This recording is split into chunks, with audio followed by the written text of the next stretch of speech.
Alors bonjour, donc moi je suis Charlotte Vermeulen et je suis membre de l'atelier 7 lieux. Donc c'est une équipe pluridisciplinaire qui est composée à la fois d'architectes, d'urbanistes et de paysagistes. C'est une équipe qu'on a fondée donc, pour répondre au concours européen sur le site de Marseille avec le projet qui s'intitule donc L'enfant, la ville et le ruisseau. L'intérêt dans cette équipe donc, qui s'est formée, c'est qu'on a une base commune, donc il y a des urbanistes, des architectes, mais on a des parcours très variés. Il y a vraiment un peu de tout. Donc on a par exemple un chercheur qui est à la fois urbaniste et géographe. On a une architecte qui est spécialisée dans les risques majeurs. Une experte en mobilité, des architectes dans le public, dans le privé, et pour enrichir nos réflexions et répondre au concours européen. Bonjour, je suis Iratila Sahamo, je représente Rué Architecture, équipe lauréate pour le site de Marseille, avec le projet Découvre-moi une rivière. Pour ce concours, nous nous sommes mis en collaboration avec le graphiste Antonin Bertrand. Ensemble avec Gianna Nassif, nous formons Rué, un duo d'architectes urbanistes basé à Paris. Notre pratique s'est consolidée en 2022 après avoir été primé à la précédente édition de Europan pour les sites de Quimper. Depuis, nous développons une pratique, une approche sensible et intuitive à la croisée de l'espace public, de l'architecture, du paysage et de l'urbanisme. Et nous construisons nos projets en essayant, on s'est nourri d'autres disciplines comme l'écologie, l'art et l'anthropologie pour répondre de façon les plus collaborative possible et les plus adaptées à chaque site. Jean-Baptiste Clos, je suis architecte urbaniste et fondateur de l'agence IT. Je suis aussi donc co-auteur du projet Le Grand Ralentissement pour le site de Marseille, co-auteur avec Margot Stuckelberger, architecte, qui a rejoint l'agence IT en 2021. C'est une agence que j'ai créée en 2019 à Lyon, après 3 ans d'expérience à l'OMA Rotterdam. Et notre pratique aujourd'hui, c'est principalement de l'urbanisme préopérationnel. Donc concrètement, c'est des plans guides, des schémas directeurs que l'on réalise pour des territoires dans le but de conforter leur habitabilité. Donc on a choisi le site de Marseille avec Atelier 7 lieux. Déjà ça a été un vote assez unanime, on s'est mis d'accord assez vite sur le site de Marseille de par cette grande échelle. Donc il faut savoir que le site de Marseille il propose donc 400 hectares, c'est très grand. C'est vraiment une échelle urbaine très étendue et qui correspond à toutes nos pratiques très diversifiées. Et nous on avait envie d'un territoire donc d'une grande échelle, mais qui puisse aussi avoir des petites centralités où on va pouvoir travailler en petits groupes et se séparer sur le territoire. Pour ça, ce site-là a été assez challengeant parce que donc il propose un site magnifique entre un paysage de la Méditerranée et du massif de l'Étoile, mais un tissu urbain assez dense et qui n'est pas hospitalier, qui est ponctué d'infrastructures de transport très lourdes comme le réseau ferroviaire ou l'autoroute A7 qui ont été vraiment 2 points du site. Donc ça nous a au début presque un peu fait peur et en même temps on s'est dit que ça allait être un challenge super important pour nous pour pouvoir développer toutes les pratiques à la fois d'architecture, paysage et urbanisme qu'on avait dans ce thème de vie vivante et de l'environnement. Et également, il y avait toute cette dimension de ce territoire ponctué de ruisseaux enfouis qui nous intéressait tout particulièrement. Il faut savoir qu'il y a le ruisseau des Égalades qui aujourd'hui n'est pas partout découvert et qui est très pollué, mais qui était au cœur de la demande de Marseille de travailler avec ce ruisseau et ces ruisseaux de différents affluents. Et ça, c'était quelque chose qui nous accompagnait dans toutes nos pratiques respectives et donc repenser le sol, le soin des milieux dans ce territoire. Marseille, c'était aussi important pour nous parce que c'est une ville qui est très riche de ses habitants, qui est riche d'un passé qui soit industriel ou portuaire, mais qui a vraiment des habitants ancrés sur le territoire depuis très longtemps. Et nous, on a voulu avoir un processus de projet assez social avec les habitants. C'est ce qui a aussi dirigé notre récit. Et c'est pourquoi on s'est orienté vers le pari de faire un projet à hauteur d'enfant et de réfléchir le projet par rapport à l'enfant. Donc Marseille, par sa beauté brute et par les potentiels des transformations qu'il représente, est pour nous un territoire à explorer par cette ambition écologique et l'ambition sociale qu'on veut approfondir dans la pratique des ruées.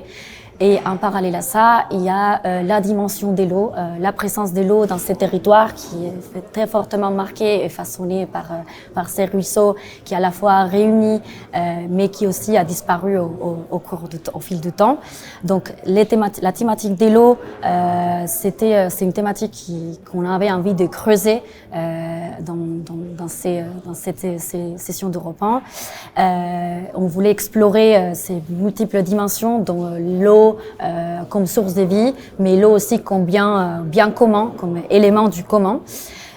Donc c'est avec ces démarches qu'on a établies sur la recherche autour de l'eau, ça nous a amené finalement à ouvrir des nouvelles voies de recherche, de nouvelles pistes. On s'est beaucoup inspiré des théories biorégionalistes et des droits de la nature pour élaborer ces récits forts qui fait aussi office de gouvernance et d'identité du lieu. Si on a choisi de répondre sur ce site à Marseille, en premier lieu, c'est parce que c'est un site métropolitain et c'est bien dans un contexte métropolitain qu'aujourd'hui on pense être le plus pertinent. Voilà, dans le cadre d'un concours, il faut aussi là où on pense être le meilleur et c'est ce qu'on a cherché à faire. C'est aussi un site multisite qui convoque la grande échelle et donc on trouvait que c'était particulièrement approprié pour des approches systémiques qu'on a plaisir à pratiquer. Il y a des enjeux de mobilité qui sont très forts sur ce site. Il y a des enjeux de valorisation du patrimoine dans toutes ses dimensions, bâtimentaires, culturelles notamment. Il y a des enjeux aussi d'amélioration de la qualité de vie, de la qualité du cadre de vie dans cet espace et des enjeux de risque, notamment donc le risque inondation. Et ça fait partie des savoir-faire qu'on a à l'agence, parce qu'on a déjà accompagné plusieurs territoires sur des questions de risque, en particulier des risques technologiques. La ville de Marseille, c'est une ville plurielle et elle a une beauté qui est nourrie de sa complexité. Donc c'était ce sujet d'étude, c'était une manière de rentrer dans cette complexité et d'en nourrir un projet. Également pour des raisons tout à fait pratiques, Margot a aménagé en février 2023 à Marseille. Donc c'était en effet un super relais pour venir chercher les informations sur le site. Et puis dans le futur, ça va donner un petit peu plus de corps à ce binôme qui est dans une situation avec un pied à Lyon, un pied à Marseille. Donc mener une étude à Marseille pourrait être une manière de donner sens à cette situation-là. Notre équipe a participé à Europe 1 parce que c'est un concours européen, donc qui a une grande visibilité sur toute l'Europe et aussi qui apporte énormément de liberté, à la fois dans la liberté de réflexion. Donc ça c'était aussi par rapport au site de Marseille, mais il y avait énormément de couches de réflexion qu'on pouvait avoir par rapport à Europe 1, dans la liberté d'expression ou de représentation. Et ça nous plaisait beaucoup, ça nous sortait aussi, c'était un contre-pied par rapport à nos pratiques habituelles respectives.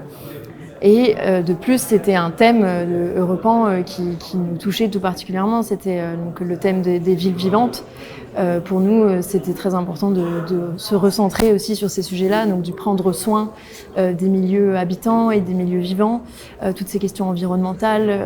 Et c'est des questions donc, environnementales qui sont aussi qui prennent sens pour la ville de Marseille, qui est très touchée par les changements climatiques, de par son réchauffement l'été, de grandes sécheresses, l'importance des îlots de chaleur dans la ville ou encore les crues et les inondations qu'on peut avoir à différentes périodes de l'année. Et donc pour nous, c'était très important de s'orienter vers une pratique qui prend action par rapport à toutes ces questions environnementales, qui vraiment propose des réflexions possibles et applicables sur le territoire. Et on pense qu'avec ce projet, on a pu vraiment répondre avec des enjeux qui font sens pour tout le monde.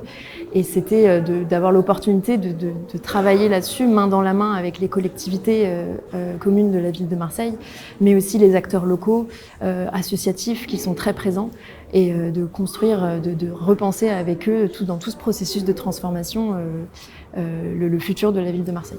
Nous avons décidé de participer une deuxième fois à concours d'Europan, notamment pour travailler la grande échelle. Europan donne accès à penser, à réfléchir à cette échelle territoriale et le faire d'une façon recherchée, de valoriser la recherche, de valoriser des réponses créatives et innovantes, même à cette échelle-là qui peut être peut-être plus complexe ou qu'on est moins habitué, en tout cas nous, dans nos pratiques aussi précédentes.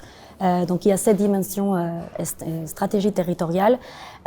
Et ensuite, Europan représente pour nous une opportunité de donner voix à une génération des jeunes créatives qui font face à des défis environnementaux et sociaux imposants aujourd'hui.